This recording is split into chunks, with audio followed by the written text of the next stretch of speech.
감사합니다. 히엘 뜻이 하나님은 살아계시다 이 뜻인데 우리 하나님을 살아계신 하나님을 찬양하는 우리 히엘 찬양팀 될 수 있도록 우리 박수로 격려해 주실까요?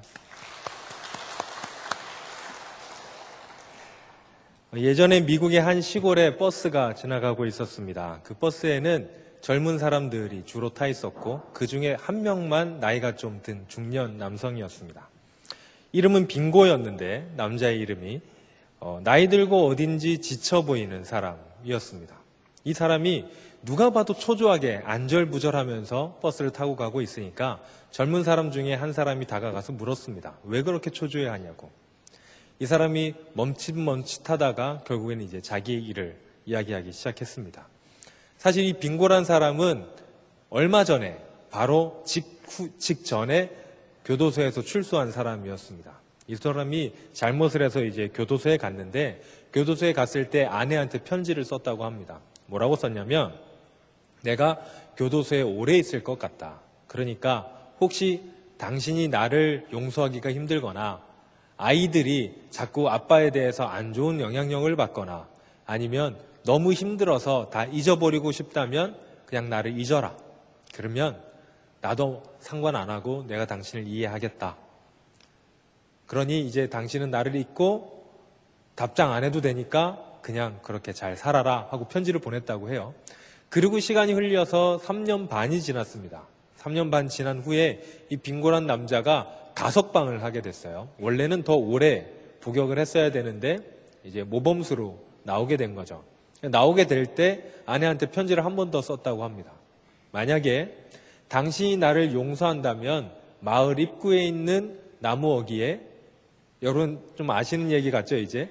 어귀에 손수건을 하나 걸어 놓으시면 내가 이제 당신이 나를 용서한 줄 알겠다. 만약에 나를 용서하지 않았으면 손수건을 걸어 놓지 않아도 된다라고 이야기를 한 거죠. 이제 그쯤 되니까 빙고 주변에 젊은이들이 막 모이기 시작합니다. 모여서 이야기를 흥미진진하게 듣고 있죠. 젊은이 중에 한 명이 이렇게 묻습니다. 아니 그러면 용서를 했는지 안 했는지도 모르고 이 버스 타고 지금 고향 가고 있는 거냐고. 그러니까 이 빙고가 이렇게 말합니다.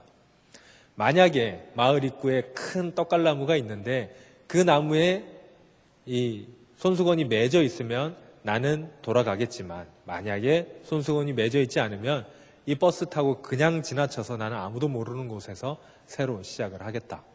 자, 이제 버스가 이 사람의 고향인 브린스웍이라는 고향인데 이쪽으로 이제 점점 다가가기 시작합니다.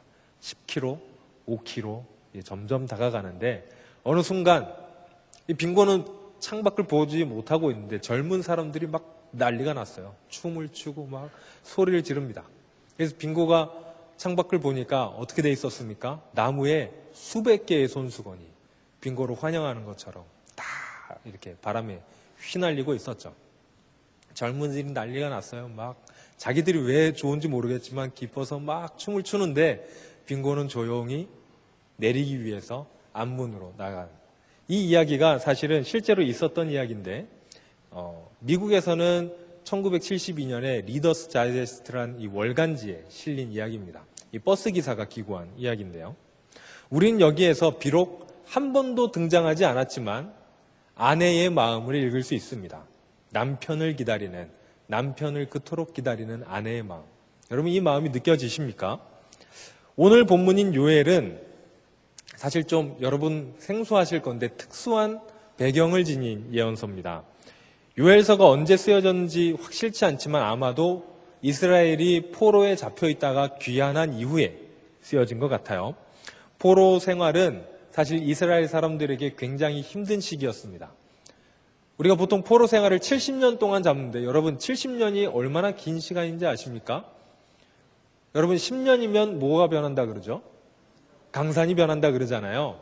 그러면 70년이면 몇 번 변합니까?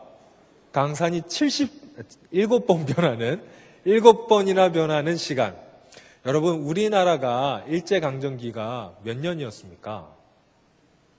거의 그 2배가 되는 시기. 굉장히 긴 시간이죠. 사실 이스라엘 사람들에게는 희망조차 사라졌던 시기였습니다. 그때 이제 다시 돌아오게 돼서 성전을 재건하고 성벽을 수축한 일이 있었죠. 그런데 그때 이 요엘서가 쓰여지게 됩니다. 그런데 그때는 70년이란 시간은 여러분, 사람들의 이 마음속에서 하나님이란 이름이 희미해지기에 아주 충분한 시간이었습니다. 그래서 그때는 사람들이 자기들 멋대로 하는 시기였죠. 그때 이스라엘에 한 가지 큰 사건이 벌어지는데 요엘 1장은 그 사건을 묘사한 장입니다. 그 사건이 바로 무엇이 아니면 메뚜기 재앙인데요. 요엘 1장 2절 3절에서 요엘 선지자는 이렇게 말합니다. 제가 읽겠습니다. 늙은 자들아 너희는 이것을 들을지어다. 땅의 모든 주민들아 너희는 귀를 기울일지어다. 너희의 날에나 너희 조상들의 날에 이런 일이 있었느냐? 너희는 이 일을 너희 자녀에게 말하고 너희 자녀는 자기 자녀에게 말하고 그 자녀는 후세에 말할 것이다. 이게 얼마나 큰 일이었는지, 얼마나 대단한 일이 일어났는지 뒤로 계속 얘기를 하라는 거예요. 그러면 그 내용이 무엇이냐면 4절에 나오는데요. 4절을 읽겠습니다.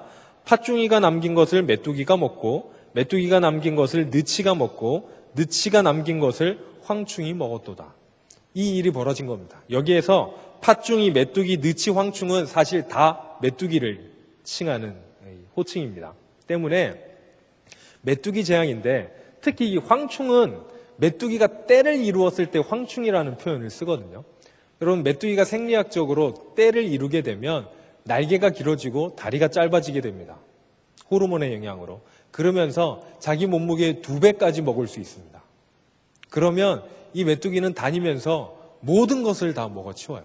지금도 가끔 어디선가는 이런 일이 벌어지는데 이때 이스라엘에서는 굉장히 역사에 남을 만한 메뚜기의 재난이 벌어진 것입니다.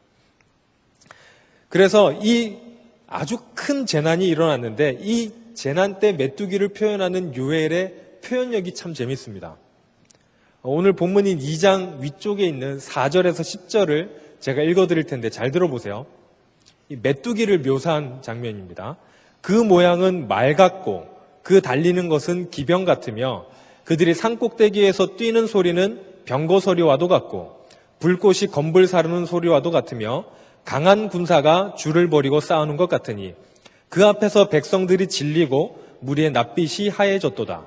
그들이 용사같이 달리며 무사같이 성을 기어오르며 각기 자기의 길로 나아가되 그 줄을 이탈하지 아니하며 피차에 부딪히지 아니하고 각기 자기 길로 나아가며 무기를 돌파하고 나아가나 상하지 아니하며 성중에 뛰어 들어가며 성 위에 달리며 집에 기어오르며 도둑같이 창으로 들어가니 그 앞에서 땅이 진동하며 하늘이 떨며 해와 달이 캄캄하며 별들이 빛을 거두도다. 재밌죠? 메뚜기를 이렇게 표현할 수 있다는 게 참 재밌는데 이 당시 사람들한테는 사실 이 재밌는 일이 아니었습니다. 심각한 일이었습니다. 여러분, 고대 시대 때 가장 중요한 것이 무엇인지 아십니까? 먹을 겁니다. 식량이 가장 중요하죠. 그런데 이 메뚜기들은 이스라엘 땅의 식량을 모조리 먹어치웠습니다. 심지어 1장에 보면 나무 껍데기까지 다 먹어버렸습니다. 작물은 물론이고 나무 껍질조차 뺏겨서 먹었습니다. 집 안으로도 들어왔다는 표현이 있는데요. 이것은 뭐냐면 내년에 뿌릴 종자까지 다 먹어버렸다는 겁니다. 여기서 혹시 농사 지으신 분들 있으실 수 있는데 농사 짓는 사람들한테 제일 중요한 게 뭡니까? 종자입니다. 자기가 굶어 죽어도 종자는 안 먹어요. 왜 그렇습니까? 이게 희망이기 때문이에요. 그런데 이 종자까지 메뚜기에게 다 먹힌 겁니다. 희망조차 사라진 것이죠. 지금 있는 식량도 사라졌고 미래에 있을 식량도 사라진 아주 절망적인 상태. 이제 이스라엘 사람들은 혼자 힘으로는 살 가망이 없는 그 절망적인 상태. 완전히 망한 상태. 이게 요엘의 배경입니다. 또한 물질적인 면만 망한 것이 아니었습니다. 요엘 1장 13절에는 이 재난으로 말미암아서 하나님께 드리는 제사를 드릴 수 없었다고 이야기합니다. 보면 소제와 전제를 드릴 수 없다고 되어 있는데 소제는 곡식으로 드리는 제사고 전제는 포도주로 드리는 제사거든요. 메뚜기가 곡식도 다 먹고 포도도 다 먹은 거예요. 하나님께 제사를 드릴 수 없다는 것은 무엇입니까? 하나님과의 관계가 끊어졌다. 그러니까 이스라엘 사람은 물질적으로도 완전히 망하고 영적으로도 망한 상태. 쉽게 말하면 완전히 망한 상태가 되었습니다. 이 절망의 구렁텅이에서 하나님은 요엘을 통해서 이스라엘 민족에게 다시 한번 외치십니다. 이제라도 돌아와라. 비록 너희 상황이 이렇게 비참하지만 지금이라도 아직 늦지 않았으니까 지금이라도 나한테 돌아와라. 내가 너희를 기다린다. 이렇게 얘기하십니다. 요즘 아이들을 보면요, 참 바쁜 것 같아요. 어떨 땐 저보다 바쁜 것 같습니다. 완전히 빽빽한 시간표로 하루를 살고 있죠. 아침에 유치원이나 어린이집이나 아니면은 학교를 갔다가 돌아오면 학원, 그 다음에 학원, 그 다음에 학원. 퇴근 시간이 똑같아요. 부모님과의 퇴근 시간이 어떤 애는 더 늦고 그렇지 않습니까? 저 때와는 조금 다릅니다. 저는 많이 다녀봤자 학원 한 군데 다녔는데 근데 저는 학원 다니기 싫어서 거의 안 갔거든요. 어머님이 보내놓으면 제가 한 달은 못 견디고 안 가서 매 맞고 그만두고, 그래서 저는 학원 안 다니는 아이였는데, 요즘 아이들은 축구도 학원 다녀야 되고 농구도 학원 다녀야 되고 다 학원을 다니잖아요. 굉장히 시간이 빡빡하죠. 그래서 저 때 제가 어렸을 때와 요즘 아이들의 또 차이는 휴대폰입니다. 휴대폰이 무슨 차이가 있냐면 이제 부모님들은 아이들이 어디서 뭘 하는지 다 알아요. 실시간으로. 저 때는 부모님들이 제가 어디 있는지 몰랐습니다. 제가 어릴 때만 해도 부모님들은 저랑 제 친구들이 어디서 노는지 모릅니다. 그래서 저희는 낮 시간에 거의 집에 없지 않았습니까? 학교 갔다 오면 책가방 던져놓고 나갑니다. 그러면 산으로 들러다니죠. 저는 좀 시골에서 자라서 가재 잡기도 하고 오징어 게임 하기도 하고 여러 군데서 많이 놀았습니다. 근데 그렇게 하다 보면 신나게 놀다 보면 이제 해가 뉘엿뉘엿 넘어가면 집 갈 시간이죠. 보통 이제 그 해가 넘어갈 쯤에는 학교 운동장이든지 동네 골목이든지 이쯤에서 놀고 있습니다. 그러면 어머니가 부릅니다. 경원아, 밥 먹어라. 이렇게 불러요. 그러면 그때 되면 이제 마치는 시간입니다. 집으로 돌아가야 되죠. 엄마가 이렇게 불러서 돌아가면 집에 뭐가 있습니까? 따뜻한 밥이 저를 기다리고 있습니다. 근데 언제는 저희가 산으로 놀러 갔는데 내려오는 길을 잊어버렸어요. 그래서 여러분이 산에서 길 잊어버린 적 있으십니까? 길도 모르는데 애들이 길 알아서 갑니까? 그냥 막 올라갔다가 대충 이쯤으로 내려오면 되겠지 하고 내려왔는데 우리 동네가 아닌 거예요. 난리가 났어요. 막 온 동네가 다 뒤집어졌습니다. 애들이 안 나오니까 한 5명쯤 됐는데요. 근데 어떻게 해서 이제 길을 찾아서 해가 다 져서 깜깜해졌을 때 집에 갔는데 그날 엄청 혼났죠. 그런데 그때 처음에 저를 본 그 부모님의 표정이 잊혀지지가 않아요. 굉장히 당황했지만 안도하고 그 다음에 걱정했지만 안심하는 그 복잡한 눈빛과 표정이 잊혀지지가 않습니다. 아버지를 생각하면 여러분 어떤 장면이 떠오르십니까? 저는 어린 시절에 아버지께서 저를 기다리시던 장면이 떠오릅니다. 제가 유치원 때였는데요. 유치원 때 그때 오전반, 오후반 때문인지 모르겠지만 제가 오후에 유치원을 가는 때였어요. 그래서 오전에는 나가서 놀았죠. 그때 아버지도 무엇 때문에 아마 좀 불편하셔서 그런지 회사를 안 가지고 좀 쉬셨던 것 같습니다. 그래서 어머님 대신 책가방을 들고 점심 이후에 밖에 나와서 저를 부르셨어요. 그런데 그때 제가 살던 곳은 태백이었는데요. 태백 탄광촌에서 제가 살았거든요. 아버님이 탄광에서 일하셔서 거기 집 앞동산 해발 높이가 800이 넘었습니다. 앞동이 요만했는데 그래서 굉장히 높은 위치라서 안개가 많이 꼈어요. 사실 그게 구름이죠. 구름이 끼면 안개처럼 짙은데 그 짙은 안개 속에서 제 이름을 애타게 부르시면서 이게 학교로 가야 되는데 안 나타나니까 애타게 부르시는 아버지의 그 모습, 저를 기다리시는 아버지, 그 모습이 이제 지금의 아버님 돌아가신 3년 반 조금 넘었는데 아버님 하면 이상하게 그 장면이 저는 떠오릅니다. 책가방 들고 저를 부르고 계신, 기다리고 계시는 아버지의 모습. 남편이 돌아오기를 애타게 기다리는 아내, 그리고 아이들을 기다리는 부모님처럼 또 저를 기다리셨던 제 아버님처럼 하나님도 그분의 자녀들을 기다리고 계십니다. 유해 시대처럼 성전에서 하나님께 제사도 드리고 율법도 지켰지만 속으로는 하나님 버리고 자기들 좋은 대로 우상 섬겼던 그 시절에도 하나님은 그 백성을 기다리셨습니다. 그토록 오랫동안 돌아오라고, 나한테 오라고, 우상 섬기지 말고 나한테 돌아오라고 그렇게 오랫동안 불렀지만 하나님은 쳐다도 보지 않고 자기들끼리 살았던 그 이스라엘 백성이지만 하나님은 그들을 계속해서 기다려 오셨습니다. 그리고 이제 완전히 그들이 망해서 아무도 그들을 돌아보지 못하는 희망조차 사라진 그 시절에도 하나님은 그때 자신들의 백성들에게 이제라도 돌아와라. 내가 너를 기다린다. 이렇게 얘기하시는 것이죠. 혹시 이 자리에 하나님과의 관계가 좀 멀어졌다고 생각하는 분 계십니까? 처음에 우리가 하나님 만났을 때는 기억나시나요? 찬양 한 자락만 흘러도 눈물이 핑 돌고 성경 한 구절만 읽어도 막 감격에 가슴이 벅차오르던 그때는요, 바람이 불어도 하나님 은혜요, 길가의 꽃만 봐도 하나님의 사랑이 느껴지던 그때. 그런데 혹시 지금은 예배를 드려도 은혜가 없고 찬양을 불러도 내 가슴이 냉랭하고 왠지 세상 나 혼자 사는 것 같고 외롭고 하나님께 기도는 하는데 확신이 들지 않고 나 혼자 힘든 시절을 견디는 것 같고 혹시 이런 분들이 있다면 그런 분들을 향해서도 하나님께서 이렇게 이야기하십니다. 이제라도 내게로 돌아와라. 여러분, 돌아오라는 말은 지금 우리가 하나님과 멀어져 있다는 말입니다. 멀어져 있지 않으면 돌아올 게 없죠. 돌아오라고 하는 것은 멀어진 우리를 향해서 하나님께서 지금도 우리를 기다리고 계신다고 이야기하신 겁니다. 성경을 제외하고 지난 300년 동안 가장 많이 읽힌 소설은 철로역정이라는 소설입니다. 여러분 혹시 들어보셨나요? 존 버년이라는 사람이 쓴 철로역정인. 이 사람은 사실 시골의 땜장이의 아들이었습니다. 그리고 가업을 이어서 이 사람도 땜장이 일을 했습니다. 요즘으로 말하면 초등학교 이상의 공부를 받지 못해서 읽고 쓰기만 했지 그 이상은 공부하지 못한 사람입니다.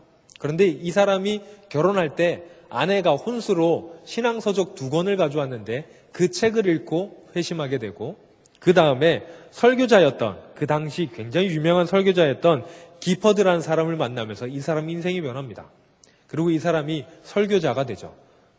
사역자가 되지 못했습니다. 그 당시 이제 사역자는 신부가 됐어야 되는데 신부는 어린 시절부터 훈련을 받아야 됐기 때문에 목사나 신부가 되지 못했고 설교자가 됐습니다.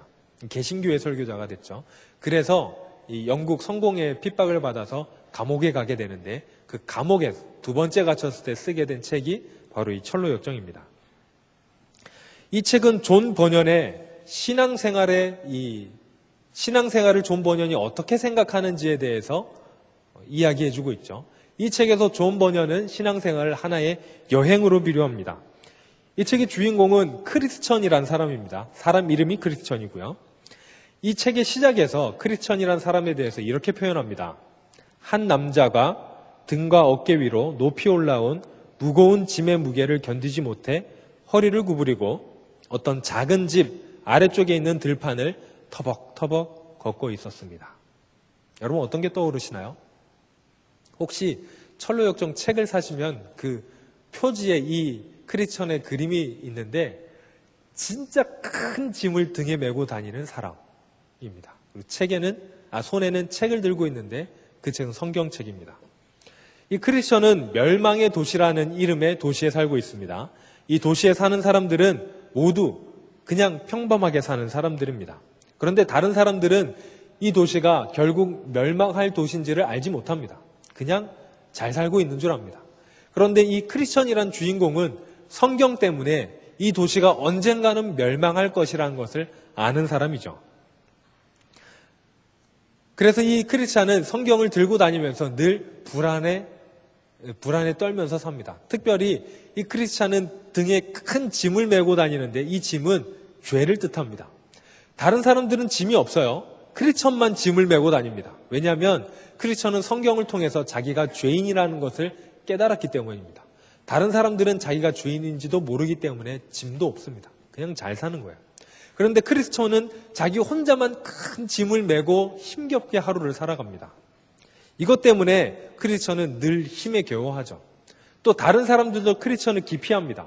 혹시 자기에게 그 짐이 붙을까봐 자기 아내나 아이들조차도 크리스천이 지나가면 막 벽에 딱 붙어서 피해요. 그런데 결국은 이 짐으로 인해서 크리스찬이 여행을 시작합니다. 왜냐하면 크리스찬이 어느 날은 이 길을 가는데 이 짐을 없애줄 수 있다는 어떤 복음 전도자의 이야기를 듣고 여행을 시작하는데 그 길이 하나님의 도성, 천국을 향하는 여행이었던 것입니다. 오히려 크리스찬은 짐 덕분에, 죄 덕분에 천국으로 가는 여행을 시작할 수 있었습니다. 무거운 짐이 오히려 그 여행을 시작하는 시작점이 된 것이죠. 혹시 오늘 하나님과의 관계가 멀어져 있다고 생각하는 여러분, 이 시간 여러분들을 축복합니다. 여러분들이 그렇게 생각하신다면 이제 여러분들은 그 문제를 해결하기 위해서 새로운 여행을 시작하셔야 됩니다. 이 여행을 통해서 여러분들은 많은 고난이 있을 것이고 많은 어려움이 있겠지만 결국에는 하나님을 만날 것입니다. 하나님이 여러분과 함께 하실 것이기 때문입니다. 여러분, 이제 다시 하나님께 돌아가는 여행을 시작하셔야 됩니다. 만약에 우리가 하나님과 멀어져 있다고 생각한다면, 내가 이전과 달라졌다고 생각한다면 이제 다시 우리는 하나님께 돌아가는 여행을 다시 시작해야 합니다. 그런데 어떻게 하면 우리는 하나님께 돌아갈 수 있을까요? 어떻게 돌아가는 걸까요? 어떻게 하면 냉랭하고 차갑게 변한 우리 가슴에 다시 한번 불을 지필 수 있겠습니까? 도저히 변할 것 같지 않는 우리의 심령이 어떻게 변할 수 있겠습니까? 외로움에 몸부림치는 우리의 마음이 어떻게 따뜻한 온기를 느낄 수 있을까요? 본문에서 하나님은 이스라엘 향해서 이렇게 얘기하십니다. 옷을 찢지 말고 마음을 찢으라. 그리고 돌아오라. 이 말은 문맥적으로는 형식적으로만 하나님께 돌아오지 말고 마음을 다해서 돌아오라는 이야기인데, 이것이 무슨 얘기냐면 우리가 하나님께 다시 돌아가기 위해서 기도 시간을 늘리거나 아니면 예배를 더 많이 드리거나 성경 공부를 하거나 라는 형식적인 것만으로는 안 된다는 것입니다. 우리는 우리의 옷을 찢기 전에 마음을 찢어야 됩니다. 단단하고 가시가 돋친 우리 마음을 찢어서 열어야 합니다. 그래야 우리 여행이 시작됩니다. 여러분, 심리학 용어 중에 방어기제라는 용어가 있거든요. 방어기제의 이 사전적 정의는 이렇습니다. 두렵거나 불쾌한 정황이나 욕구 불만에 직면하였을 때 스스로 방어하기 위해서 자동적으로 취하는 적응 행위. 이게 방어기제인데요. 보통 이 방어기제가 어떻게 형성되냐면 도피, 합리화, 동일시 이런 걸로 나타납니다. 신앙생활에도 방어기제가 있어요. 도피는 이런 겁니다. 자신의 신앙에 문제가 없다. 문제가 있는 것 같지만 문제 없어. 나 신앙생활 내가 몇 년 했는데 아무 문제 없어.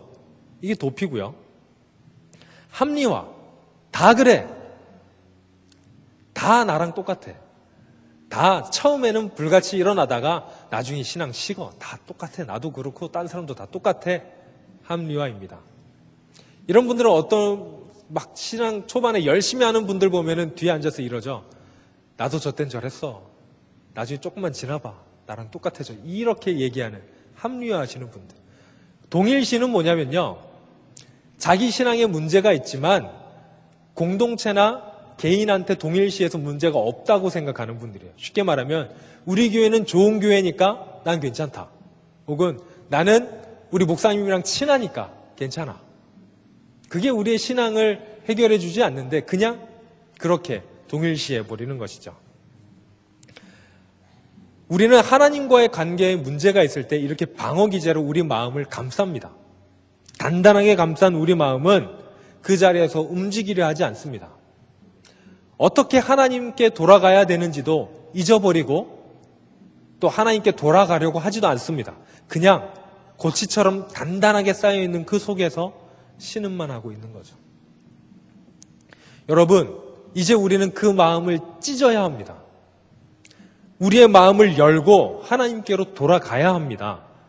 이제라도 우리 마음을 찢고 하나님께 돌아가야 되는데 그 마음의 벽을 허물어야 되는데 이게 쉽지가 않죠. 이 벽이요, 너무 단단해서 본인이 허물 수가 없습니다. 그렇지 않습니까? 거의 사실 스스로 허물기가 불가능합니다. 이게 이 마음을 찢고 열어야 하나님께 갈 터인데 찢어지지가 않아요. 너무 단단합니다. 오늘 좀 말씀에 은혜 받으면 괜찮은 것 같다가 내일 되면 또 그렇고, 오늘 괜찮은 것 같지만 내일 되면 또 안 움직입니다. 이게 참 열어지지가 않아요. 신앙생활을 할 때 누구나 힘든 시기가 있지 않습니까? 저는 이 시기를 슬럼프라고 부릅니다. 저도 슬럼프가 많이 있었는데 대표적인 슬럼프가 신학생 시절에 있었어요. 이제 제가 신학교에 2000년 2000에 공공학번으로 대학교에 들어가면서 저는 신학교에 들어갔는데요. 대학교 1, 2학년 때는 저는 굉장히 믿음 좋은 신학생, 다른 말로 하면 뭔지 아십니까? 공부 안 하는 신학생이었어요. 그때 저녁에 그 신학생활인가 하여튼 수업이 있었는데 목요일인가 그랬을 거예요. 그때 집회가 있었어요. 대학로에서 그때 한참 하던 하스데반 선교사님이 하던 이 경배와 찬양 큰 잔치가 있었죠. 그 수업 째고 그쪽 갔다가 교수님들한테 엄청 혼나고 저는 맨날 집회 찾아다니고 찬양 집회 찾아다니는 신학생이었습니다. 그런데 이제 군대를 갔다 와서 슬럼프가 오기 시작했어요. 아니 군대를 갔다 오니까 갑자기 신학 공부가 재밌는 거예요. 제가 공부를 굉장히 열심히 했고 성적도 잘 나왔어요. 그런데 그때 갑자기 신앙의 슬럼프가 오기 시작합니다. 갑자기 그렇게 열심히 쫓아다니던 찬양 집회에서 저는 항상 제일 앞자리에 앉았거든요. 점점 뒤로 가기 시작합니다. 지금 뒤에 계신 분들 조심하세요. 점점 뒤로 가기 시작합니다. 그러더니 팔짱을 껴요. 그리고 이제 원래는 찬양할 때 일어나잖아요. 아니면 이렇게 열심히 찬양하든지 등이 뒤로 붙어요. 자, 지금 자세를 한번 보십시오. 팔짱 끼고 뒤로 붙으신 분을 조심하셔야 됩니다. 슬럼프가 오기 시작한 걸 수도 있어요. 그러면서 어떻게 하냐면 그 전에는 내가 참여자였다면 그때부터는 방관자가 되는 거죠. 방청객이에요. 얼마나 잘하나 보자. 너네들이 나를 한번 찬양하게 해봐라. 설교하시는 분이 나한테 은혜를 한번 받게 해보세요.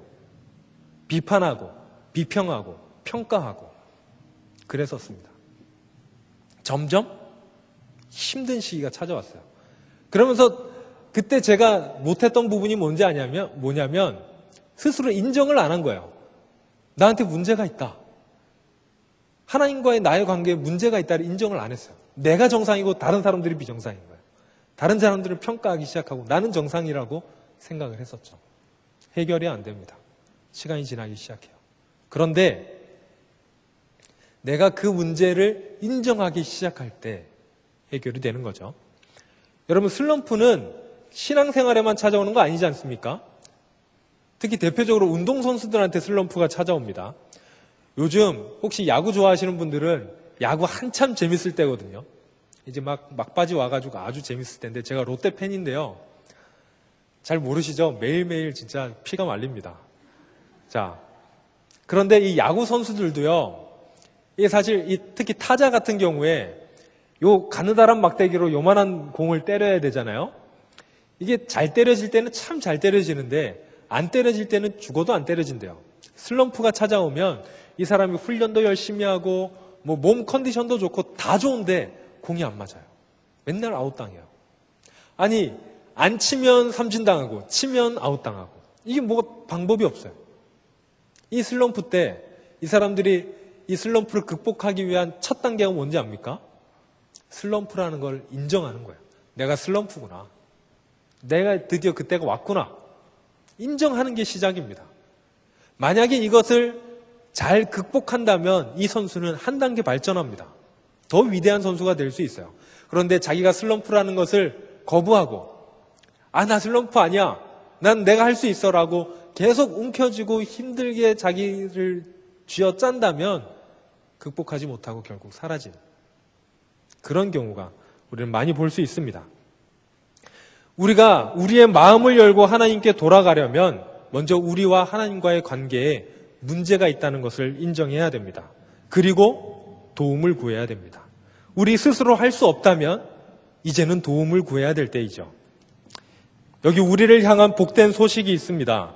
로마서 8장 26절 말씀 제가 읽겠습니다. 이와 같이 성령도 우리의 연약함을 도우시나니 우리는 마땅히 기도할 바를 알지 못하나 오직 성령이 말할 수 없는 탄식으로 우리를 위하여 친히 간구하시느니라. 아멘. 우리조차 어찌할 바를 알지 못하는 우리의 연약함, 나약함, 이것을 돕기 위해서 성령님이 오셨습니다. 우리가 스스로 찢을 수 없는 마음을 성령님이 그대로 녹여주십니다. 그분이 우리를 도우시면 우리는 이 마음을 녹여서 열 수 있죠. 우리는 그저 애통하면서 마음을 다해서 성령님께 도움을 요청하시면 됩니다. 그러면 하나님은 은혜롭고 자비롭고 노하기를 더디하시며 인애가 크시기 때문에 우리의 작은 신음도 외면하지 않으시죠. 왜냐하면 하나님이 우리를 기다리고 계시기 때문입니다. 오늘 말씀 속에서 우리를 향한 하나님의 음성을 들으실 수 있기를 바랍니다. 멀리 떠났던 탕자를 길에서 매일 기다리던 아버님처럼, 또 남편을 기다리며 나무에 손수건을 하나하나 묶는 아내의 마음으로, 아이들을 기다리는 어머니의 마음, 잃어버린 백성을 찾는 하나님의 마음, 그 애타운 마음으로 하나님께서는 오늘 지금 이 시간 여러분들을 기다리고 계십니다. 하나님께서 우리를 기다리십니다. 하나님께서 우리를 부르고 계십니다. 이제 우리의 마음을 찢고 다시 하나님께로 나갑시다. 그분이 기다리시는 그곳으로 나갑시다. 우리 울며 애통하고 마음을 다해서 하나님께로 나갑시다. 성령께서 여러분들을 도우실 것입니다. 그리고 이제 우리는 확실히 알 수 있죠. 그 길의 끝에는 우리 하나님께서 환한 미소를 띠고 두 팔 벌려서 우리를 맞아 주실 것입니다. 그 뜨거운 품속으로 우리 함께 가시는 우리 모든 성도님들 되시기를 주님의 이름으로 축원합니다. 기도하겠습니다. 하나님, 이 시간 저희를 기다리는 하나님을 향해 한 발짝 내딛는 모든 성도들을 하나님 축복하여 주옵소서. 하나님 함께하여 주셔서 자신의 마음을 찢고 하나님께로 향하는 모든 하나님의 자녀들에게 그 앞길을 비춰주시고 그 앞날을 열어주시며 하나님 늘 동행하셔서 다시 한번 주님께로 돌아가는 하나님의 사람들 다 될 수 있도록 인도하여 주옵소서. 예수님 이름으로 기도합니다. 아멘. 교회 소식 알려드리겠습니다.